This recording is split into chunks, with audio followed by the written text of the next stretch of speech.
আহ, এই এত সুন্দর চেহারা দিকে কোন মেয়েটা না করবে? একটাবার বিয়ে করা হলে ধন্য জীবনটা। আচ্ছা বন্ধু, তুই কি সারাদিনে বিয়ার চিন্তা করো? গতকাল দেখলাম ফেসবুকে একটা পোস্ট করছা, তোর একটা কন্যা দরকার। বন্ধু, এই জীবনে যার বউ নাই, ওয়াইফাই ছাড়া মোবাইলের মতো কোনো মজা নাই। ঠিক কইছা বন্ধু একবারে। নুনু, তুই আবার বিয়ার গল্প তুলে নিসা, তুই নিয়ে আবার আর শ্বাস করবি কবে? বাবা, তুমি তো বেশিলা বড় হইলে সব ঠিক হয়ে যাইব গা। এখন তো বড় হইছি, এখন তো উচিত তোমার যে আমার বিয়া করানো, কিন্তু তুমি এখন আমার বিয়া করানো, এটা বলে ঠিক না। তুই বড় হয়েছে ঠিক আছে, কিন্তু তোর বুদ্ধিটা না ওয়ানের বাচ্চার মতো। চাচা, আমার বন্ধুরে একবার বিয়ে করালে সব ঠিক হয়ে যাবে। বন্ধু তো সারাদিনই ভিডিও বানা টিকটকে, বউ চাই বউ চাই। যারা আজকে ও ভিডিও গুলো আজকে আমি তোর ডিলিট করার ব্যবস্থা করতেছি। চাচা, আমার বন্ধুরে একবার বিয়ে করাই দেখেন, সব ঠিক হয়ে যাবে। ছেলে যেহেতু বিয়ার জন্য পাগল হয়েছে, যা আছে কপালে বিয়া করাই দেই। আচ্ছা নুনু, তোর কি কোনো মেয়ে পছন্দ আছে? হ বাবা, আছে তো।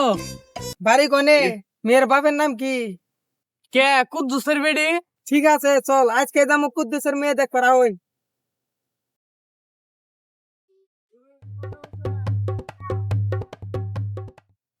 কুদ্দুস ভাই, ও কুদ্দুস ভাই। কি হয়েছে ভাই, ডাকতেছেন কে? কুদ্দুস ভাই, আমার ছেলেটা দিয়ে আপনার মেয়েরে বিয়ে করাবার চাই। আমি তো বুঝলাম আপনার ছেলে কি চাকরি করে। না মানে আমি তো এখন কিছু করি না, বিয়ে করার পর ব্যবসা করার ইচ্ছা আছে। বন্ধু, ভুল জায়গায় তো সত্যি কথা বলে ফেলাইছে। মানে কোনো কাজ কাম করে না, আবার আমার মেয়ের বিয়ে করবার নিয়ে গেছে। কত শখ! চাচা, ভালোবাসলে টাকা পয়সা হিসাব চলে না, শুধু ভালোবাসা হিসাব চলে। এনকাই বের হয়ে যা, বের হয়ে না গেলে কিন্তু খবর আছে। না চাচা, আমি বিয়া না করে যাবো না। খারা বিয়া করাইতেছি, আমার নারীটা করে রে। আয় কোথায়? না না না, আমি বিয়া না করে যাবো না। না না না, আমি বিয়া না করে যাবো না। আচ্ছা বন্ধু, সব মেয়ের বাবা এরকম কে? তারা ভাবে ছেলে এতে চলে ভাবের টাকা দিয়ে, আমার মেয়েরে কেমনে চালাবে? বাবাটা বালা, বিয়ে করার আগে একটা কাজ শিখোই দি, তার পাশে মেয়ের বাবে কেমনে আঙ্গুরে খেদা দেয়। আব্বা চলো না, শেষবারের মতো মেয়ের বাপের একবার বুঝাই। খারাপ তোর পাগলা আমি শুনাইতাছি।